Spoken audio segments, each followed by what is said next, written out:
आपका स्वागत है। मैं Sagar Prasad, flute trainer, keyboard trainer, guitar trainer. आज का विषय है बांसुरी बजाना कैसे सीखें। देखिए साथियों, बांसुरी बजाना सीखने के लिए कई सारे स्टेप्स, कई सारे चरण फॉलो करने होते हैं। आज मैं आपको वो सारे स्टेप्स बताऊंगा जो कि ज़रूरी हैं बांसुरी सीखने के लिए। तो आइए अब जानते हैं क्या क्या स्टेप्स हैं जो आपको फॉलो करने होते हैं। जो पहला चरण है, पहला स्टेप है बांसुरी सीखने का, उसमें यह आता है बांसुरी में ठीक से फूंक लगाने का अभ्यास।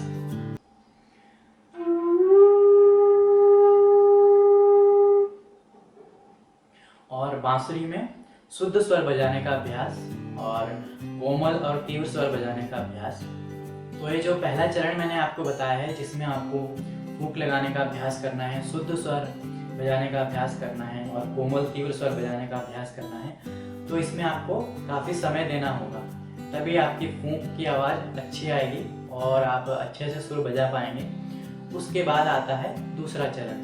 दूसरे चरण में आप अलंकारों का अभ्यास करते हैं, जिसे हम सरगम भी कहते हैं। तो आप उन सभी सरगम का अभ्यास करते हैं जो कि आसान से बहुत कठिन तक होती जाती है। और उसके बाद स्पेशल अलंकार जो कि मींड, गमक, कर्ण स्वर, खटका, मुर्की, जमजमा, आंदोलन, कंपन, ये सभी चीज़ें बांसुरी में सीखनी होती हैं, जिसके बाद आप अच्छी बांसुरी बजा पाते हैं। और फिर उसके बाद थाट का अभ्यास करते हैं। 10 थाट होते हैं, आशावरी, कल्याण, धमज इत्यादि। और फिर आता है तीसरा चरण। तीसरे चरण में आप रागों का अभ्यास करते हैं और राग के अभ्यास के बाद आप कोई भी गाना बड़े आराम से बजा सकते हैं। फिर आपको कोई भी कठिनाई नहीं होगी, लेकिन आपको ये सब तीनों चरण फॉलो करने होंगे, तभी आप बांसुरी अच्छे से बजाना सीख पाएंगे। ये जितनी भी बातें मैंने आपको बताई हैं, इन सभी टॉपिक्स पर मैं पहले ही वीडियो बना चुका हूँ और मैंने नीचे प्लेलिस्ट भी दे दी है।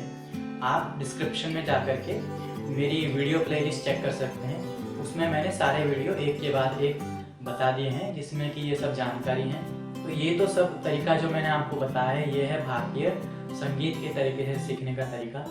और दूसरा तरीका होता है वेस्टर्न तरीका, पाश्चात्य तरीका। उसमें लोग सीधा सुर को नोट करके गाना बजाने का अभ्यास करते हैं। उसमें ये होता है कि पहले आप बिगिनर की तरह बजाते हैं, उसमें कोई मधुरता नहीं होती, और धीरे धीरे आप बजाते रहते हैं, अलग अलग लेवल पर जाते हैं, लेकिन आप जो गाना है वो आप नोटेशन के साथ ही बजाते हैं। तो ये पाश्चात्य तरीका होता है। पर हाँ, आप बांसुरी सीखने के लिए किसी को गुरु बना सकते हैं या फिर ऑनलाइन भी आप क्लासेस ले सकते हैं। और कई सारे तरीके हैं, यूट्यूब में बहुत सारे वीडियो मैं अपलोड करता रहता हूँ, तो आप मेरे वीडियोस से भी बांसुरी बजाना सीख सकते हैं।